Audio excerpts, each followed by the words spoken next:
I am the Tofu Golem. Please enjoy the video. You should begin immediately by making sure your iPhone's Bluetooth and location are on and you're signed into your Apple ID. Open the Find My app and go to Items. Select the Airtag. If it appears, tap play sound to get an audible cue.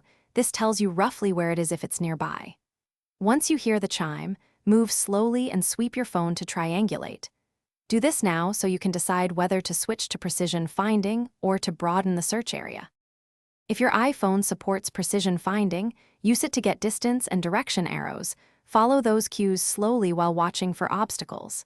If the AirTag is out of Bluetooth range, immediately enable Lost Mode so you'll receive notifications when it comes into range and so others can contact you. Once in range, tap play sound again to pinpoint location. Make sure to check pockets, couch creases, and vehicle interiors while retracing your last. When the sound and directional arrows converge, pick up the item carefully and verify the AirTag's owner in Find My. Only open the casing if it's yours. If the AirTag never appears, rely on Lost Mode notifications and periodically revisit the Find My map as other Apple devices may update its location.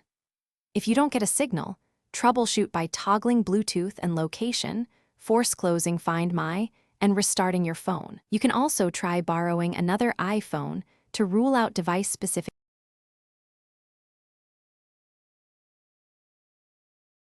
Thanks for watching. Consider subscribing if we helped you today.